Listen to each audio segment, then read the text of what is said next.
നീ ഇവിടെ നിൽക്കാതെ വേറെ എവിടെയെങ്കിലും പോകും. അങ്ങനെ പറയുമ്പോൾ നമുക്ക് ആ കൂടെ പത്തനംതിട്ട ഇവിടെ കൊച്ചി വരാനുള്ളൊരു ഓപ്ഷൻ ഉണ്ടായിരുന്നുള്ളത്. ഒരു കയ്യിൽ കൊടുത്തൊരു ബനിയൻ ഇട്ട് കിടക്കുന്ന ഒരു ക്യാരക്ടർ താല്പര്യം തോന്നുന്നു. പിന്നെ ഉറപ്പായിട്ടും ഞാനത് പലയിടത്തും പറഞ്ഞിട്ടുണ്ട്. പലരും വന്നിട്ട് എവിടെയോ കണ്ടിട്ടില്ല. അങ്ങനെ അങ്ങനെ അത് ഞാൻ ആസ്വദിക്കുന്നില്ല. മലയാള സിനിമയിൽ എപ്പോഴും കടപ്പാടുള്ള വ്യക്തികളുണ്ടോ? എനിക്ക് സിദ്ദിഖ് സാറിനോട് ഭയങ്കര അടുപ്പാണ്. നമ്മുടെ അടുത്ത് സംസാരിക്കുമ്പോൾ നീ ഇവിടെ ഇരിക്കുന്നതുകൊണ്ട് നീ അതുപോലെ ചെയ്യാതെ അതുപോലെ ചെയ്യാൻ പറ്റുമോ? നീ ക്യാമറ ഓൺ ചെയ്യുന്നത് അങ്ങനെ ആവട്ടെ, അവന് മുഖം മാറും. അതിനാണ് ജോണിനെ കാണുന്നത്, സിനിമകളൊക്കെ കണ്ടിട്ടുണ്ട്. അപ്പൊ ഞാൻ ആ ജോണിനെ കുറിച്ച് ഒന്ന് അന്വേഷിച്ചപ്പോൾ നമ്മുടെ സുഹൃത്തിനോട് തന്നെ അന്വേഷിച്ചു. ഇപ്പൊ എഞ്ചിനീയർ ആയിരുന്നു, പിന്നെ മോഡലിംഗ് ആയിരുന്നു. പലപ്പോഴും മോഡൽസിന് സിനിമയിൽ വരാൻ ഭയങ്കര പാടാണ്. മോഡൽസിനൊരു ശരീരഭാഷ ഉണ്ടാവും, മോഡൽസിന് ഒരു ആറ്റിറ്റ്യൂഡ് ഉണ്ടാവും. അവരെന്തോ ഒരു വേറെ ക്ലാസ് ആണെന്നൊരു ആൾക്കാർക്ക് ഒരു തോന്നൽ. കുറച്ചൊരു റിഫൈൻഡ് ആണ്, കാരണം നിങ്ങൾ ആ കരിയർ, നിങ്ങളുടെ ആ രീതി അങ്ങനെയുള്ള ജോലി.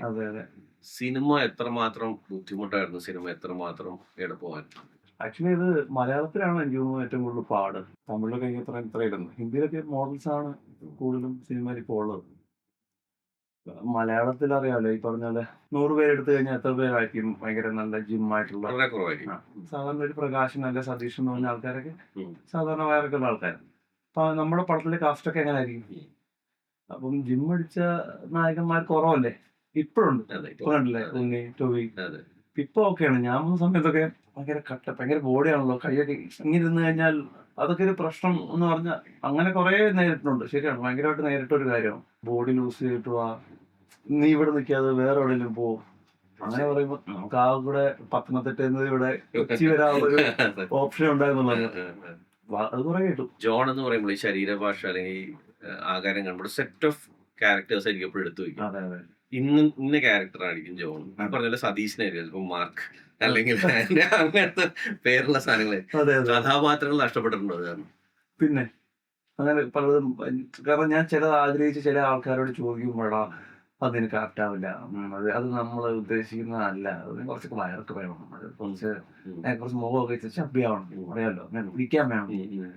അപ്പൊ അങ്ങനെയൊക്കെ പറയുമ്പോൾ അത് ഭയങ്കര വിഷമം തോന്നുന്നുണ്ട്. പിന്നീട് ഞാൻ ഇതെല്ലാം കേട്ട് കുറെ കഴിഞ്ഞപ്പോൾ ഞാൻ അവർക്ക് ജിമ്മ് വേണ്ട, കുറച്ചാളത്തൊക്കെ ജിമ്മ് വിടാം, സാധാരണ ആൾക്കാർ പോലെ ജീവിക്കുന്ന പോലെ ചോറും കറിയൊക്കെ കൂട്ടി കഴിക്കാം. എനിക്കത് തന്നെ ഇഷ്ടം തോന്നി. നമുക്ക് ഈ ഒരു പ്രൊഫഷൻ ഉണ്ടായതുകൊണ്ട് നമ്മള് നിർത്തണമല്ലോ. ഞാൻ എഞ്ചിനീയർ ആണെങ്കിലും ജോലി വിട്ടു, പിന്നെ ഈ മോഡലിംഗ് പരിപാടി തുടങ്ങി നമുക്ക് സസ്റ്റെയിൻ ചെയ്യണമല്ലോ, ജീവിക്കണമല്ലോ.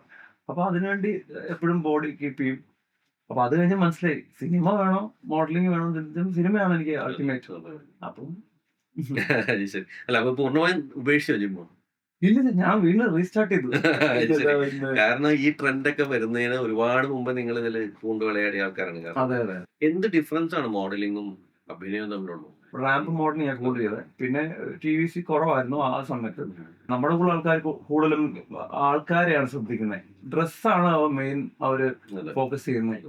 ശരിക്കും മോഡൽസിനെ ഹാങ്ങേഴ്സ് എന്നാ പറയുന്നത്. അതായത് നമ്മളൊരു ഡ്രസ്സ് തൂക്കിയിടാൻ ഉപയോഗിക്കുന്ന മാനിക്കനൊക്കെ ഇല്ലേ, അപ്പൊ നമ്മൾ മാനിക്കനെ നോക്കത്തില്ലല്ലോ, അതിന്റെ നല്ല ഷേപ്പുള്ളൊരു ഒരു മനുഷ്യന്റെ ഒരു ശരീരവും അതിന്റെ പുറത്തിട്ടാൽ ആ ഡ്രസ്സ് ഭംഗിയായി തോന്നണം. അപ്പൊ ഒരു വയറുള്ള ആളോ അല്ലെങ്കിൽ ഭയങ്കരമായിട്ട് സൈഡ് അല്ലെന്നുണ്ടെങ്കിൽ അങ്ങനെ ഒരാൾക്ക് എത്ര നല്ല ഡ്രസ്സ് കൊടുത്താലും ഒരു അപാകത ഫീൽ ഉണ്ട്.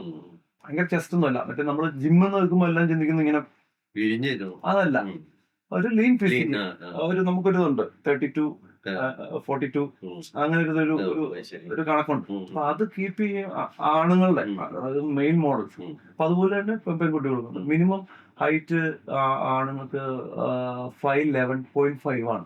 അതായത് ഇപ്പം മോഡലിംഗ് റാമ്പിന് കൂടുതലും എനിക്ക് 6'2". അതെ, ഇപ്പം ഇവിടൊക്കെ കുറെ ഷോസ് ഉണ്ട്, അപ്പൊ അവിടെ ഫിക്സ് ആണ്, നമ്മൾ എന്ത് ചെയ്താലും ഇത് തന്നെ വേണം. അപ്പൊ അതുപോലെ തന്നെ ഹൈറ്റ് മാത്രം പോരാ, അതുപോലെ തന്നെ ലീൻ ഫിസിക് ആയിരിക്കണം. അവർ ഡ്രസ്സ് തരും, അതിട്ടാൽ കറക്റ്റ് അവർ ഒരേ കണക്കിനായിരിക്കും ഡ്രസ്സ് ചെയ്ത് വെച്ചേക്കുന്നത്. അപ്പൊ ഒരു 10 മോഡൽസ് ഉണ്ടെങ്കിൽ അത് എടുത്തു കൊടുക്കുകയാണ്, നിങ്ങൾ സെലക്ട് ചെയ്തോളൂ എന്ന് പറയുമ്പോൾ അത് 10 നിങ്ങൾക്ക് ചേരണം. മനസ്സിലായോ? ഇന്ത്യയിൽ കുറച്ചുകൂടെ ആൾക്കാർ കുറച്ചുകൂടെ ബിസി ആയിരിക്കും. പുറത്തും ഈ പറഞ്ഞ പാരീസ് ഫാഷൻ വീക്കിലൊക്കെ ആൾക്കാർക്ക് ഭയങ്കര ഇതാ, ഇങ്ങനെ ഇവരൊന്നും കഴിക്കത്തില്ലെന്ന്, പക്ഷെ അവർക്ക് അത് മതി. മുഖത്തൊരു എക്സ്പ്രഷൻ ഉണ്ടാകത്തില്ല, ഡെഡ് ആയിരിക്കും.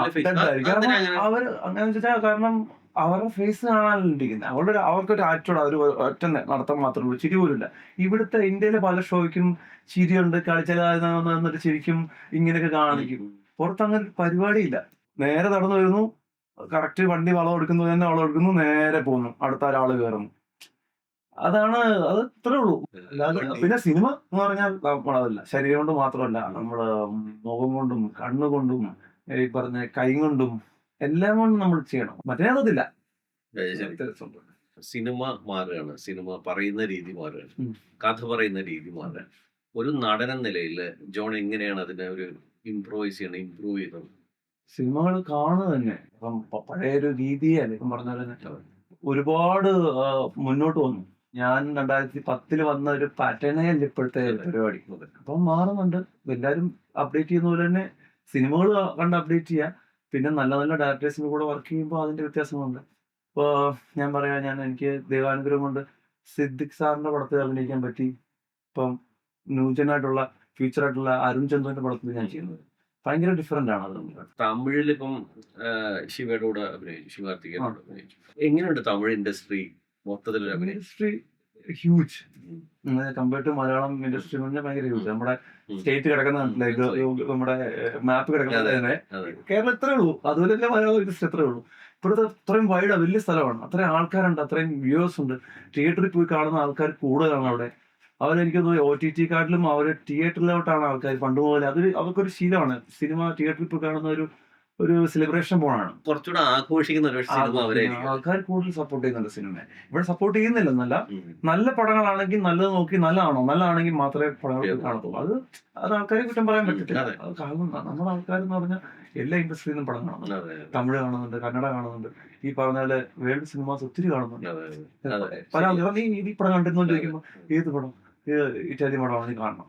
അത് ഇറ്റാലിയൻ പടങ്ങൾ വരെ നമ്മൾ റെഫർ ചെയ്യുന്നു, ബ്രസീലിയൻ പടങ്ങൾ കാണുന്നു, സിറ്റി ഓഫ് ഗോഡ് പോലുള്ള പടങ്ങൾ കാണുന്നു. ഇതൊക്കെ പണ്ട് നമ്മളെടുത്ത് പറഞ്ഞാണ്. അപ്പൊ നമ്മൾ ഒരുപാട് പടങ്ങൾ കാണുന്നതുകൊണ്ടാണ് നമ്മൾ ഇത്രയും തുതി വിളിക്കുന്നത്. പക്ഷെ തമിഴ് എന്ന് പറഞ്ഞാൽ അവരുടെ ഓഡിയൻസ് വേറെ, തമിഴിന്റെ കൾച്ചർ ഡിഫറെന്റ് ആണ്. അവര് വേറെ പരിപാടിയാണ്. അവര് എന്നടേന്ന് ചോദിക്കുന്ന പരിപാടി വേറെയാണ്. നമ്മളങ്ങനെ ചോദിക്കില്ല. ലൗഡാണ്. തമിഴിലൊക്കെ ആരാധകരൊക്കെ സെറ്റായി തുടങ്ങി, മെസ്സേജുകളൊക്കെ വരുന്നുണ്ട്. ഈ പടം കണ്ടിട്ടുള്ള വരുന്നുണ്ട്. അടുത്ത പ്രൊജക്ടുകളുടെ പ്രോജക്റ്റുകൾ എനിക്ക് 1-2 പരിപാടി ഇങ്ങനെ വന്ന് നിൽപ്പുണ്ട്. ചിലപ്പം ദൈവാനുഗ്രഹത്താൽ കമ്മിറ്റ് ചെയ്യും. ഒരു വില്ലൻ റോളിന്റെ ാണോ അല്ലെങ്കിൽ ഒരു ക്യാരക്ടർ റോളാണോ അല്ലെങ്കിൽ ലീഡ് റോളിലാണോ ജോൺ സ്വയം ഒരു കംഫർട്ട് കാണും? എനിക്ക് വില്ലൻ റോളിനോട് എനിക്ക് ഇപ്പം ഭയങ്കര കമ്പം കുറവാണ്. ആ ഫേസ് കടന്നുകൊണ്ടാണോ? ആ ഫേസ് കടന്നുകൊണ്ടല്ല.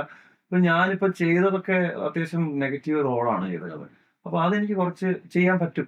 ആൾക്കാർ ഓൾറെഡി കണ്ടു, അവനെ കൊണ്ട് വില്ലൻ റോൾ ചെയ്യാം. അപ്പൊ എല്ലാവരും ഇപ്പം കുറച്ച് പടങ്ങൾ ഇപ്പൊ മാർക്കൊക്കെ റിലീസായപ്പോ എന്നോട് ചോദിച്ചു, ജോൺ മാർക്കൽ ഉണ്ടായിരുന്ന സൂപ്പറായിരുന്നു. പക്ഷെ എനിക്ക് അങ്ങനല്ല, അത് മാറണം. എനിക്കത് മാറിയിട്ട് കുറച്ച് ഈ പറഞ്ഞ ക്യാരക്ടർ റോളാണ്. പിന്നെ ലീഡ് റോൾ ഒബ്വിയസ്ലി എനിക്ക് ചെയ്യാൻ ആഗ്രഹമുണ്ട്. പക്ഷെ എനിക്കിപ്പോ ഒരു 4 പേരുള്ള നായകന്മാരിൽ ഒരാള്, അല്ലെന്നുണ്ടെങ്കിൽ വാഴ പോലെ കുറച്ച് ആൾക്കാർ, അത് സേഫ് സോണാണ്. കാരണം എന്റെ മൊത്തത്തിൽ എനിക്ക് ഏൽപ്പിക്കാൻ ഒരു ഡയറക്ടറിനും ഇപ്പോ ഇതായിരിക്കും. എനിക്കും അത് ടെൻഷനുണ്ട്. ചെയ്യാം, ബിസിനസ് ആണല്ലോ. അത് ബിസിനസ് ആണല്ലോ, എനിക്ക് അത് ടെൻഷനുണ്ട്. പക്ഷെ എന്തായാലും നല്ലൊരു ഡയറക്ടർ വന്നാൽ ഞാൻ കയറി പിടിക്കും. അങ്ങനെ ആ ഒരു ധൈര്യമുണ്ട്. ഇല്ലെന്നല്ല, ഈ പറഞ്ഞ പേടി എന്ന് പറഞ്ഞാൽ വേറെ ഒന്നുമല്ല. ഇപ്പൊ 4 പേര് കൂടി ചെയ്യുമ്പോ അതിന്റെ വേറൊരു പരിപാടിയാണ്. ഇപ്പൊ എനിക്കൊന്നും മൾട്ടി സ്റ്റാർസ് ആണ് കുറവാണ്. ഇപ്പൊ മമ്മൂക്ക, മോഹൻലാൽ, ലാലേട്ടൻ മാറ്റി നിർത്തിയ. അതെ. പിന്നെ അടുത്ത റേഞ്ച് ഉണ്ടാവും ടോബി, അതിനപ്പുറം എല്ലാവരും ഇവരൊക്കെ കൂടി എന്ന് പറഞ്ഞാൽ മൾട്ടി സ്റ്റാർസ് വരുമ്പോ ഈ വലിയ പടങ്ങളായാലും ചെറിയ പടങ്ങളായാലും മൾട്ടി കുറച്ച് തമിഴിലായാലും എല്ലാവർക്കും വിജയ് സാറിന്റെ പടത്തിലായാലും ഈ പറഞ്ഞ വേറെ ആൾ വിജയ് സേതുപതി അഭിനയിക്കുന്നു.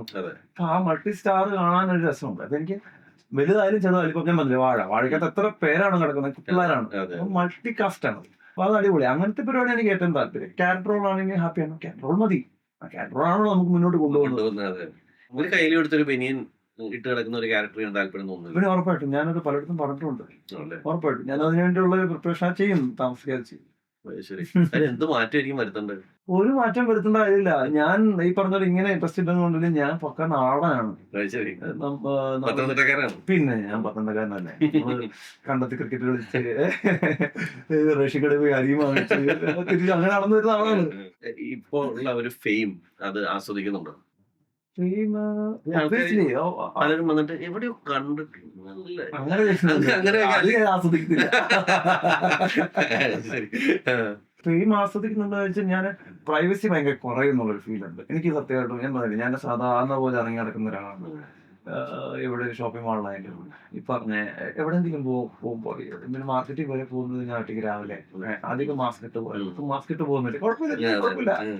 അപ്പൊ അങ്ങനെയൊക്കെ പോകുന്ന ഒരാളാണ്. അപ്പൊ അതുകൊണ്ട് എനിക്ക് ഫെയിം ഞാൻ എൻജോയ് ചെയ്യുന്നില്ല. എൻജോയ് ചെയ്യുന്നില്ല. ഇല്ല, ഫെയിം എനിക്ക് എൻജോയ് ചെയ്യുന്ന പറ്റുന്നില്ല. പക്ഷെ പടം ഇറങ്ങി കഴിയുമ്പോ പടത്തിന്റെ അക്സെപ്റ്റൻസ് കിട്ടിക്കഴിഞ്ഞാൽ ആൾക്കാർ വന്ന് ചേട്ടാ നല്ല പടമാണ്, ചേട്ടാ നന്നായിട്ട് അല്ല, ചെയ്തിട്ടുണ്ട്. എപ്പോഴെങ്കിലും ആഗ്രഹിച്ചില്ലേ എന്റെ ഒരു പടം വന്നിട്ടുണ്ടെങ്കിൽ എന്റെ ഒരു പോസ്റ്ററിൽ മുഖം വന്നിരുന്ന ആൾക്കാരെന്നെ അത് ഉറപ്പായിട്ട് ഇപ്പോഴും ആഗ്രഹിക്കുന്നുണ്ട്. ആൾക്കാർ തിരിച്ചറിയണം എന്ന് പറഞ്ഞാൽ ഞാൻ തിരിച്ചറിയും. ചുമ്മാ കണ്ടിട്ട് ഇന്ന ആളല്ലേ എന്നല്ല, നല്ല പരിപാടിയാണ് ചെയ്ത കേട്ടോ, നന്നായിട്ട് ചെയ്തിട്ടുണ്ട്, അങ്ങനെ പറയാനാണ് ഞാൻ ആഗ്രഹിക്കുന്നത്. അത് നേരത്തെ ഞാൻ ആഗ്രഹിച്ചു. അതൊരു പോസ്റ്റർ ഞാൻ മോഡലിംഗ് ചെയ്യുന്ന സമയത്ത് പോസ്റ്റർ കാണണം, ആൾക്കാർ കണ്ടിട്ട് ചോദിക്കണം എന്നൊക്കെ. സിനിമ വന്നതിന് ശേഷം എനിക്ക് കംപ്ലീറ്റ് ഇത് മാറി. മലയാള സിനിമയിൽ എപ്പോഴും കടപ്പാടുള്ള വ്യക്തികളുണ്ടോ? എനിക്ക് സിദ്ദിഖ് സാറിനോട് ഭയങ്കര കടപ്പാടുണ്ട്. ഞാൻ സിനിമയിൽ വന്നിട്ട് എനിക്ക് അദ്ദേഹത്തിന് ബാക്കി ഞാൻ എനിക്ക് ആലോചിക്കുമ്പോൾ സിനിമയിൽ വന്നിട്ട് പ്രൊഫഷണൽസും ആണോ ബാക്കിയല്ലോ അല്ല? പക്ഷെ നമ്മളോട് നിന്ന് കൂട്ടുകാരുണ്ടാവും കുറെ പേര്, കൂട്ടുകാരുണ്ട്. അവരൊക്കെ ഇപ്പൊ സിനിമയിലാണ്. അപ്പൊ അവര് സിനിമയിൽ വന്നിട്ട് കൂട്ടുകാരായില്ല. അപ്പൊ അതുകൊണ്ട് അവരോടൊക്കെ കടപ്പാടുണ്ട്. കൂട്ടുകാരോട് എനിക്ക് കടപ്പാടുണ്ട്. അഭിനയം പഠിച്ചിട്ടുണ്ടോ? എവിടെയെങ്കിലും പോയി അഭിനയം നന്നാക്കാൻ വേണ്ടി ഞാൻ പഠിക്കാനൊക്കെ പോയിട്ടുണ്ട്. ഇപ്പോഴും നമ്മള് ഈ ക്യാമറ ഫേസ് ചെയ്യുമ്പോൾ ആദ്യത്തെ പടത്തിന്റെ ഷോട്ട് വെച്ച ടെൻഷൻ ഇപ്പോഴും ഉണ്ട്. എനിക്ക് ഓരോ പ്രാവശ്യം കൂടി വരുമെന്ന് തോന്നുന്നു. കാരണം നമ്മുടെ ഉത്തരവാദിത്തങ്ങൾ കൂടുമല്ലേ. കഴിഞ്ഞ പ്രാവശ്യം അഭിനയിച്ചപ്പോൾ ആൾക്കാർ പറഞ്ഞാൽ കുഴപ്പമില്ല, നിന്റെ അഞ്ചാമത്തെ പടമല്ലേ, ഓക്കെയാണ്. ഒന്നാമത്തെ പടത്തെ വെച്ച് എടാ നിന്റെ ഒന്നാമത്തെ പടം ആയെങ്കിലും നന്നായിട്ട് ചെയ്യുന്നുണ്ട്, രണ്ടാമത്തെ പടം പറഞ്ഞു. അപ്പൊ ഓരോ പടങ്ങൾ കഴിയുമ്പോഴും നമ്മൾ എക്സ്പീരിയൻസ് കൂടുന്തോറും അത്രയും നന്നായിട്ട് വരണം. അപ്പൊ അതൊരു ടെൻഷനാണ്. ശരിയാണ്. അതെ. ഇപ്പൊ ഞാൻ മമ്മൂക്ക എന്റെ ഒരു അഭിമുഖത്തിൽ പറഞ്ഞിരുന്നു, ഇപ്പോഴും എനിക്ക് ക്യാമറയുടെ മുമ്പിൽ നിൽക്കുമ്പോ പടപടാന്ന് അടിക്കുന്നു, പുറത്ത് കാണൂല, പക്ഷെ ഭയങ്കര ടെൻഷനാണ്. അങ്ങനെ മനുഷ്യൻ പറയണമെങ്കിൽ പിന്നെ അറിയില്ല, ശരിയായിരിക്കും. പ്രേക്ഷകർ എത്രമാത്രം ബുദ്ധിമുട്ടാണ് കൺവിൻസ് ചെയ്യാൻ ഇപ്പൊ? പ്രേക്ഷകർ ആക്ച്വലി ബുദ്ധിമുട്ടില്ല. പ്രേക്ഷകർക്ക് പാവങ്ങളാണ്. അവര് കുറച്ച് കുഴപ്പമില്ലാത്ത പരിപാടി കൊടുത്താൽ മതി, അവർ അക്സെപ്റ്റ് ചെയ്യും. ശരി. എന്റെ കൂട്ടുകാരോ അല്ലെന്നെ എന്റെ അടുത്ത ആൾക്കാർ പറയടാ നീ ഇപ്പോഴൊക്കെ ചെയ്ത് ഭയങ്കര ബോറാന്ന് പറയുന്നിടത്ത് ഇവര് അത് ഓക്കെയാണത്. ശരി. പക്ഷെ ആ പറച്ചില്ല അവര് കൂടുതൽ പ്രതീക്ഷിക്കുന്നത് അവൻ പറയാ ചേട്ടാ കുറച്ചുകൂടെ വലിയ ക്യാരക്ടർ പിടിക്കണം ചേട്ടാ. പ്രേക്ഷകരെ കൊണ്ട് ഒരു ബുദ്ധിമുട്ടില്ല, അതിന് സഹായം മാത്രമേ ഉള്ളൂ. ഒരു out and out comedy role ചെയ്യാൻ താല്പര്യമുണ്ടോ? കുയ്യുണ്ട്, ഉറപ്പായിട്ടുണ്ട്, പ്ലാനിങ്ങിലുണ്ട്. പ്രോജക്റ്റ് ഒരുവിധം സെറ്റ് ആയിട്ടിരിക്കുകയാണ്.